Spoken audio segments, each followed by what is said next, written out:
It began with fire. A woman dangled from her burning apartment, screaming for help. "Help me, please!" Firefighters shouted from below, racing to set up a rescue net. Then, the brick beneath her crumbled. She fell. And in the blink of an eye, she wasn't falling anymore. She was in someone's arms. The air buzzed. The world blurred. "Hey," said the man in red, holding her like she weighed nothing. "How's it going?" She stared, stunned, as he shot up the side of the building. "Hang on tight," he said. "We're going airborne." The Flash launched from the roof, the structure cracking beneath his feet. The woman screamed as they sailed through the air, but he didn't miss a step. He landed, gently placed her down with the fire crew, and asked, "Is there anyone else in that building?" She was shaking. I don't know. I'm sorry." "Then it's up to me." And he was gone. Inside the inferno, smoke twisted through shattered halls. The Flash burst through doors, swept people into his arms, carried them out one by one.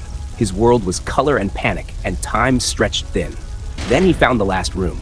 He kicked the door open and froze. Children, huddled on the floor, their faces pale.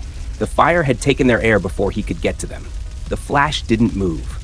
Later, he sat silently on the bumper of a fire truck. Smoke smeared across his costume. A paramedic handed him water, but he didn't take it. A firefighter stood beside him.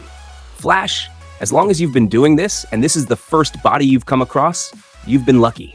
Flash didn't answer. "You get hardened to it after a while," the man said quietly. "At least with adults." He shook his head. "But kids? You never get used to kids." The Flash stared ahead. Then, in a blur of motion, he was gone. He stormed into a hardware store. "Is this all you've got?" he asked, arms full of smoke alarms and batteries. "Everything in the back, too." And then the world became lightning. He raced through apartments, switching out broken alarms, installing new ones, showing families how to use them. People didn't even know he'd been there until they saw the glowing green light on a new device.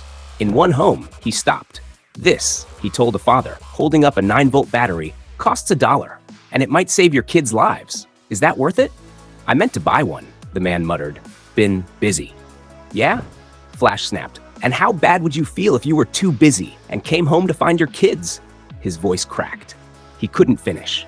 He turned, shoved the battery in, and whispered, "Just make the time." Then he was gone. On his way, the Justice League found him. He didn't say anything at first, until Wonder Woman placed a hand on his shoulder. "I keep seeing them," he whispered. "I can't run fast enough to get away from the image." He broke, collapsed against her. The League said nothing. They just stood with him as he wept. In the watchtower, the Flash finally spoke. They looked like they tried to crawl to the door. The deadbolt was too high. Something meant to keep them safe ended up trapping them inside. He rubbed his face. "It's stupid, but I keep seeing them.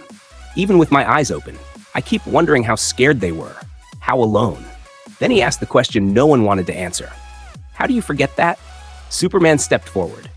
"You don't," he said softly. "You carry it. Some days it'll feel like it just happened, but eventually it fades. You won't feel like you need to outrun the guilt. And one day," he placed a hand on Flash's back, "you'll realize, most of the time, you're okay." Flash didn't say anything, but he nodded. Just once. And for now, that was enough.